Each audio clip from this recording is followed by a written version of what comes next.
Bonjour, donc c'est côté jardin sous la pluie, parce qu'on s'était vu en juillet, juste au moment de la remise des conclusions du rapport d'information dont j'étais le président sur la précarité étudiante. Maintenant, c'est la rentrée.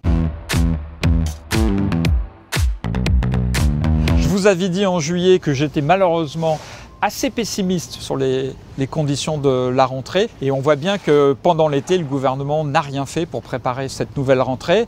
Donc les étudiants recommencent dans des conditions très difficiles. Le président Macron avait promis une réforme des bourses, il n'en est absolument rien. Donc les causes profondes de la précarité étudiante n'ont pas été changées.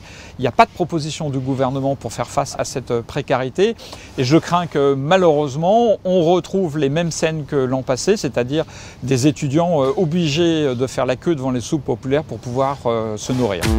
Deuxième problème de cette rentrée, c'est qu'il est arrivé entre 50 000 et 55 000 lycéens à l'université, mais que malheureusement les universités n'ont pas les moyens budgétaires de les accueillir dans de bonnes conditions.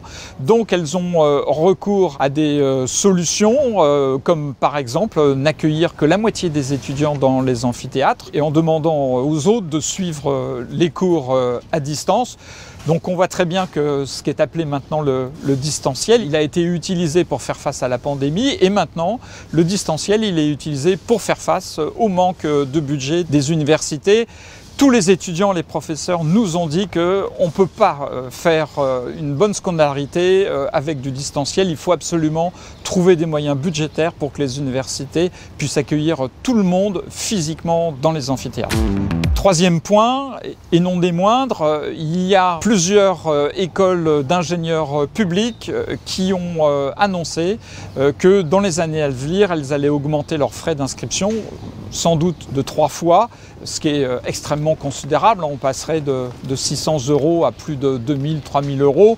Donc là, on voit bien aussi qu'il y a un problème énorme. Je ne vois pas comment on peut résoudre la précarité étudiante en augmentant les droits d'inscription. Il faut une autre politique pour l'université. Aujourd'hui, l'humanité est confrontée au réchauffement de la planète. Pour y faire face, il va falloir investir massivement dans la connaissance, dans l'enseignement supérieur et dans notre jeunesse. Il faut que le gouvernement investisse plusieurs milliards d'euros dans l'enseignement supérieur pour croire en notre jeunesse, parce que c'est notre jeunesse qui permettra de trouver des solutions pour faire face au réchauffement de la planète.